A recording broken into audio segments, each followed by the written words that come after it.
आज हम जयशंकर प्रसाद के कामायनी महाकाव्य के श्रद्धा सर्ग की व्याख्या करेंगे। जयशंकर प्रसाद का जो श्रद्धा सर्ग है उसमें आदि मानव, आदि पुरुष के रूप में कहें कि मनु और श्रद्धा जो मन का प्रतीक है, मानवता का प्रतीक है, उस श्रद्धा और मनु के महाप्रलय के बाद जब मनु हिमालय पर्वत पर अकेले हैं और वहाँ उनकी श्रद्धा से भेंट होती है, तो किस तरह मनु है वो एकाकी, नीरस और वेदनामय जीवन के रूप में अपने आप को महसूस कर रहे हैं, और वहाँ श्रद्धा उनमें आनंद और उत्साह का संचार करती है।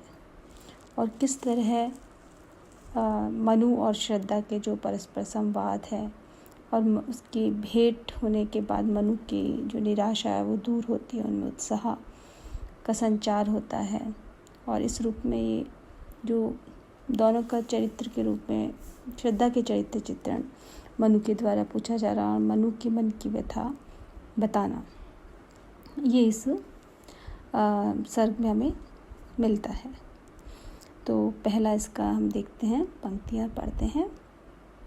कौन तुम संसृति जलनिधि तीर, तरंगों से फैंकी मणि एक, कर रहे निर्जन का चुपचाप, प्रभा की धारा से अभिषेक। मधुर विश्रांत और एकांत जगत का सुलझा हुआ रहस्य, एक करुणामय सुंदर मौन और चंचल मन का आलस्य। तो इस व्याख्या में हम देखेंगे कि जो जयशंकर प्रसाद है, मनु के जब महाप्रलय के बाद मनु अपना सब कुछ खो देते हैं और उनको अपना जीवन नीरस लगता है, और किस तरह से उनकी भेंट श्रद्धा से होती है, और श्रद्धा मनु से उसका परिचय पूछती है। तो इसमें जो श्रद्धा है वो मनु भटकते हुए आते हैं और उनसे परिचय पूछती है। तो पूछ रही है कि श्रद्धा मनु से पूछती है, तुम कौन हो? जिस प्रकार समुंदर की लहरों के द्वारा फेंकी गई मणि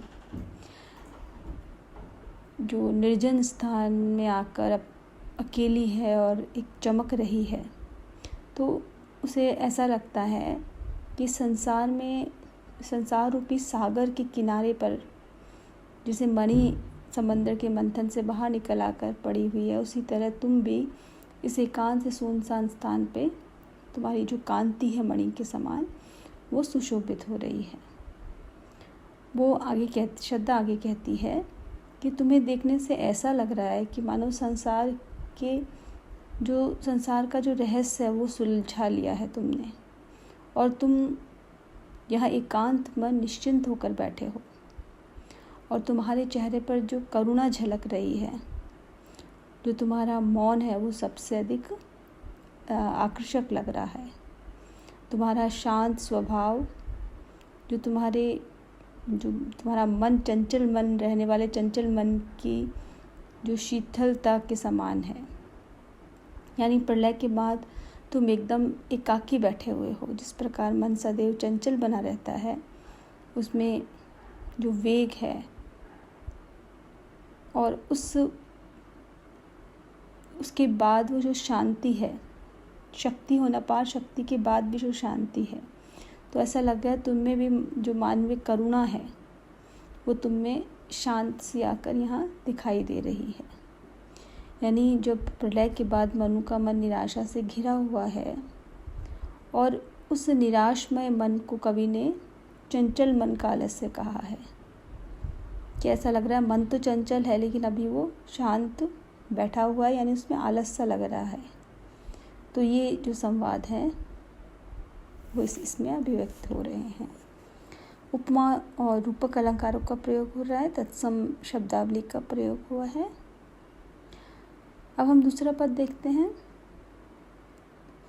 सुना ये मनु ने मधु गुंजार, मधु करी कासा जब सानंद, किए हुए मुख नीचा कमल समान, प्रथम कवि का जो सुंदर छंद, एक झटका सा लगा सहर्ष, निरखने लगे लूटे से कौन।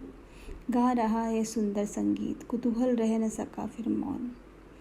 तो देखिए इन पदों में जब मनु से श्रद्धा ने उनका परिचय पूछा, तब उसके बाद मनु को जो अनुभूति हुई, मतलब श्रद्धा ने जब पूछा और एकदम से उन्होंने देखा कि आवाज़ कहाँ से आ रही है, तो उन्हें ऐसा लगा कि सुना है ये मनु ने मधु गुंजार, जो श्रद्धा का वाणी है, उन्हें ऐसा लगा कि मधुर गुंजार के समान आनंदकारी उन्हें लगी।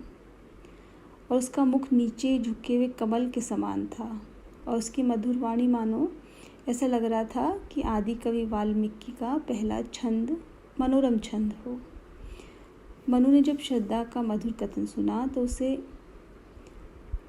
सहसा एक झटका सा लगा और मनु उसे आनंद से भर देखने लगे और सोचने लगे कि ये मधुर संगीत कौन गा रहा है। और कौतूहल से भर कर उनकी जिज्ञासा बढ़ने लगी कि एकांत में कौन है जो इतनी इस मौन को तोड़ रहा है और उस संगीत को सुनकर, जो श्रद्धा के स्वर हैं उन्हें संगीत जैसे लग रहे हैं, मधुर संगीत, उसे सुनकर वो मौन नहीं रह सके और फिर बोलने लगी। तो यहाँ जो स्वर की, श्रद्धा के स्वर की और उनकी स्वयं की जिज्ञासा की वर्णन इसमें हुआ है। उपमा, उत्प्रेक्षा और अनुप्रास अलंकार का प्रयोग हुआ है। मधुकरी कासा जब सानंद में उपमा अलंकार आ रहा है आपका। और जब हम इसमें देख रहे हैं कि अगला पद देखिए हम, और देखा वह सुंदर दृश्य नयन का इंद्रजाल अभिराम, कुसुम वैभव में लता समान, चंद्रिका से लिपटा घनश्याम, हृदय की अनुकृति बाह्य उदार, एक लंबी काया उन्मुक्त, मधुपवन क्रीडित जो शिशु साल, सुशोभित हो सौरभ संयुक्त। तो इस पद में हम आगे देखते हैं कि जो मनु ने जब उसकी श्रद्धा की मधुर आवाज़ सुनी तो श्रद्धा की तरफ उन्होंने देखा और उस समय जो श्रद्धा का अचानक उनके सामने आ जाना, ऐसा लग रहा था कोई इंद्रजाल हो जो उनके सामने सुंदर दृश्य बन गया। और ऐसा दृश्य बना था कि मानो फूलों से लदी हुई कोई लता जैसी हो, चांदनी से सरोबार हो रहा कोई नीला बादल हो। और अपने कोमल हृदय के अनुकरण की तरह जो श्रद्धा है, उनकी जो छवि को वो देख रहे हैं कि कैसी लग रही है, कि वह अपने कोमल हृदय के, जिस तरह से उसका हृदय कोमल है उसी तरह से उसका बाहरी शरीर भी है, वो उतना ही कोमल उदार स्वभाव की तरह दिख रहा है।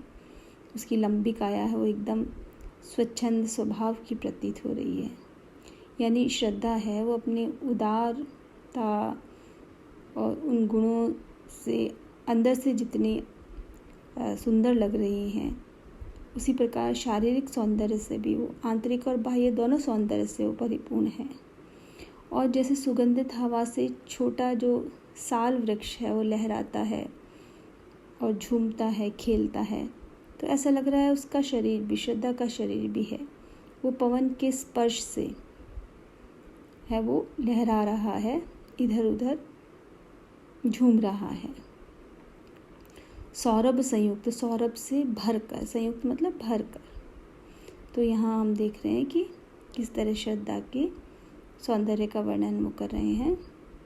अनुप्रास, उपमा और उत्प्रेक्षा अलंकारों का वर्णन हुआ है। अगला पद हम देखें, मसृण गांधार देश के नील रोम वाले मेषों के चर्म, ढक रहे थे उसका वपुकांत, बन रहा था वह कोमल वर्म, नील परिधान बीच सुकुमार खुल रहा, मृदुल अध खुला अंग, खिला हो ज्यों बिजली का फूल, मेघ वन बीच गुलाबी रंग।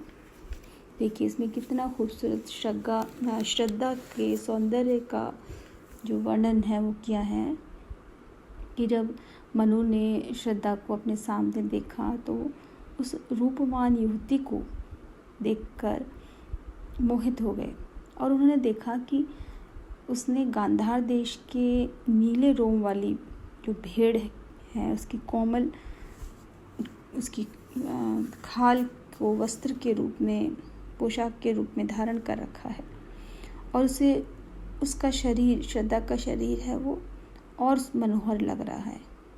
उसने नीले रंग के जो ये भेड़ के या कहें कि काली उष्णीय खाल का जो परिधान धारण कर रखा है, तो उससे ऐसा लग रहा है कि उसके जो स्वर्णिम आभ, ऐसा लग रहा है कि कोई स्वर्णिम आभ वाला अध खुला शरीर हो, जैसे बादलों के समूह के बीच में से कोई बिजली का गुलाबी फूल चमक रहा हो, ऐसा फूल जो बिजली का आभ लिए हो।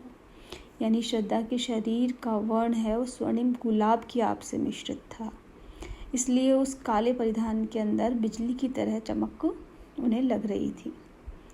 तो ये श्रद्धा के शारीरिक सौंदर्य का और उसके परिधान का जो वर्णन है वो यहाँ हुआ है। अनुप्रास, उपमा और उत्प्रेक्षा अलंकारों का प्रयोग हुआ है। आगे पद पढ़ते हैं। आहा वे मुख पश्चिम के व्योम बीच जब घिरते हो घनश्याम, अरुण रवि मंडल उनको भेद दिखाई देता है विधान, या कि नव इंद्र नील लघु श्रग फोड़ कर धधक रही हो कांत एक लघु ज्वालामुखी अचेत, माधवी रजनी में अश्रांत। देखिए कितना खूबसूरत वर्णन हुआ है जिसमें श्रद्धा के जो शारीरिक सौंदर्य का अलंकृत रूप में यहाँ वर्णन हो रहा है कि मनु कहते हैं कि जब श्रद्धा का मुख उन्हें इतना मनोहर लग रहा है और ऐसा लग रहा है कि पश्चिम के आकाश में काले बादल घिर जाते हैं और उसके बाद जब कहें कि सुंदर जो सूर्य है वो अस्त होने के लिए जाता है और उन बादलों में भेद कर अपनी छवि प्रकट कराओ, कि जब हम देखते हैं कि किस तरह से जब सूरज छिपता है और उस छिपने में जो आभ बादलों में निकल के आ रही है, जो नीलमणि की छोटी सी पहाड़ी को फोड़कर एक छोटी सी ज्वालामुखी बसंत की रात्रि में लगातार धधक रही हो। यानी जो काले परिधान के नीचे स्वर्णिम आभ वाला श्रद्धा का सुंदर शरीर है और उनका जो पीत रक्त वर्ण है वो उसकी उपमा दे रहे हैं ढलते हुए सूरज से, और ज्वालामुखी की जो छोटी सी शिखा है उसके वर्ण जो आप उनसे उसकी उपमा दे रहे हैं। तो ये जो विशिष्ट आभ में जो कांति है वो श्रद्धा के शरीर की जो कांति है उसे देखकर मनु को भाव विहलित हो रहे हैं, आश्चर्यचकित हो रहे हैं, उस पर मोहित हो रहे हैं। श्रद्धा के रूप वर्णन का ये आकर्षक वर्णन यहाँ प्रसाद जी ने किया है। अनुप्रास, उपमा अलंकार है और तत्सम प्रधान शब्दावली का प्रयोग हुआ है। अगला पद हम देखते हैं।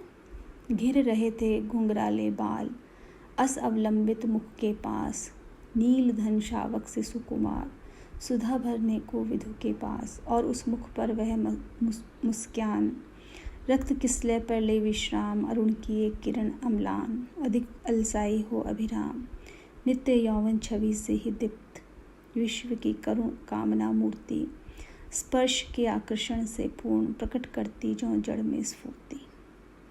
तो इस पद में हम देख रहे हैं कि जो मनु के पास श्रद्धा आई है और मनु उसके सौंदर्य पे मुग्ध हो गए हैं, और कवि ने यहाँ श्रद्धा के जो रूप सौंदर्य का जो सम्मोह चित्र उपस्थित किया है कि किस तरह वो बता रहे हैं कि श्रद्धा का सौंदर्य देखकर मनु है वो सम्मोहित हो रहे हैं। तो श्रद्धा का वह सुंदर रूप देखकर जिसमें वो सम्मोहित होने लगे हैं, श्रद्धा के मुख के पास कंधों तक के घुंघराले बाल बिखरे हुए थे और उन्हें देखकर ऐसा प्रतीत हो रहा था मानो मेघों के जो छोटे छोटे बादल हैं वो चंद्रमा के पास अमृत भरने आए हों। और श्रद्धा के मुख की जो मुस्कान की शोभा भी अनूठी थी। वह शोभा ऐसी लग रही थी मानो सूर्य की कोई कांतिमान किरण उसके लाल कपोलों पर विश्राम कर रही हो, और विश्राम के बाद है वो अलसा रही हो, आलस्य से भर रही हो। तो उसके जो करुण कपोलों पर जो पवित्र मुस्कान की किरणें बिखर रही थी, और जो उसके होठ हैं वो अरुण वर्ण के कोमल किस्लों की भांति थे। यानी लाल लाल जो होठ हैं वो ऐसे लग रहा है कि कोमल किस्लें हैं जो कि सरस रूप में प्रफुल्लित थे, अम्लान थे, मतलब जो सरसता से भरे हुए थे। उनमें यौवन की मादकता से वो उनमें अलसा भी रहे थे और एक आकर्षण भी था। श्रद्धा का सारा शरीर यौवन की छवि से इस तरह शोभायमान हो रहा था कि मानो वह विश्व की साक्षात करुणा की मूर्ति हो। उसके स्पर्श के आकर्षण, ऐसी देवी है जो कि जिसके स्पर्श का आकर्षण हो कि उन्हें छू लें। वह इतनी लावण्य में लग रही थी कि उसके स्पर्श के आकर्षण से जड़ पदार्थों में स्फूर्ति का संचार होने लगा था। यानी जहाँ भी उनकी स्पर्श पड़ रहा था वो स्फूर्ति सजीव हो रहा था, मानो उनमें प्राण आ रहे थे। तो इस तरह श्रद्धा का जो मुख और उसके शरीर का वर्णन है यहाँ प्रसाद जी ने, कि यौवन की दीप्ति का वर्णन है वो किस तरह आकर्षक रूप में यहाँ वर्णित किया है, जिसे हम कहें कि जो छायावादी शैली है वो यहाँ निकल के आ रही है उनका। और उत्प्रेक्षा अलंकार का प्रयोग हुआ है। अलंकृत रूप में यहाँ कहें कि मानवीकरण रूप में, गेयता के रूप में सौंदर्य का वर्णन यहाँ प्रसाद जी ने किया है।